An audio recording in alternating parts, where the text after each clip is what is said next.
The reason I started the farm back in 2008 was because the market that I had started in 2007 was having a hard time finding organic farm food, organic produce, locally produced. And I didn't want it to be a farmer's market that imported food. So I broke ground in 2008.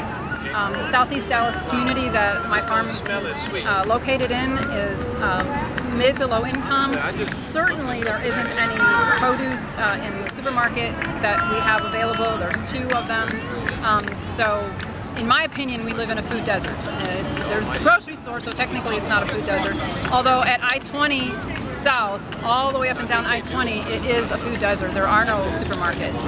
And so my goal is to have Eden's Organic Garden Center and CSA Farm be a hub for Southeast Dallas County, specifically Balch Springs, Seagoville, and the Pleasant Grove area that is in our couple 3-5 mile radius, where people can come for organic produce and organic baked goods and on our market every first and third Saturday. And then when there is one, we have a 5th Saturday market. We always do something special on our 5th Saturday. November 30th, we're having a chili cook-off, so using organic ingredients, of course. So that's why I started farming, per se, was to fill a gap, to fill a need. There weren't enough organic farmers in 2007, 2008 to make my market have enough produce. So we're still experiencing a shortage of organic farmers. One of the goals of our farm is to teach people how to garden or farm. We have a new intern that just started about a month ago, and we bring in volunteers whenever they want to. We'll host Roofers, which is a worldwide opportunity on organic farms. It's a program where people come through and learn skills. Because learning how to farm is important so that the next generation of people can feed me.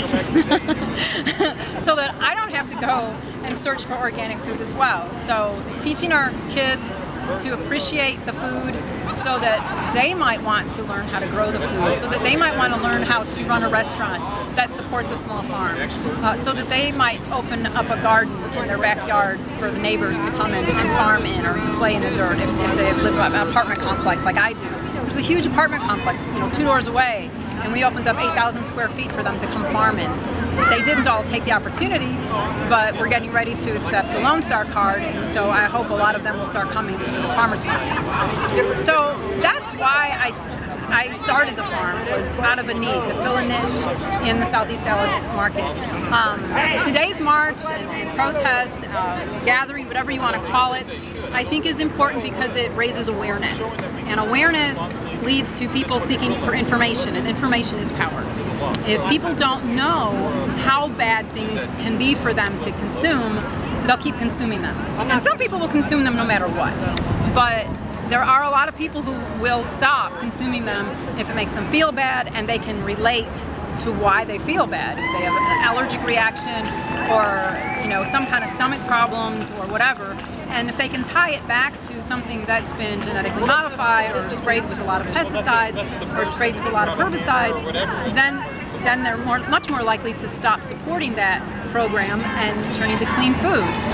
And that's how you make a big difference, is you hit them in the pocketbook. The less demand for this food, the less they'll grow it. The less they'll grow it, the less demand for the seed there will be. And then, like I said in my little spiel, I really think that the bazillions of dollars that these companies have available can be used for much more safe growing methods than what they're doing now. I don't know what their intentions were initially, but they're on this track and they've got all of this research to pay for, and I think that unless we stop supporting it with our food dollars, they're going to continue to try to push it in America, because Americans want good, cheap food, and unfortunately it's not good and it's not food if it's not really food.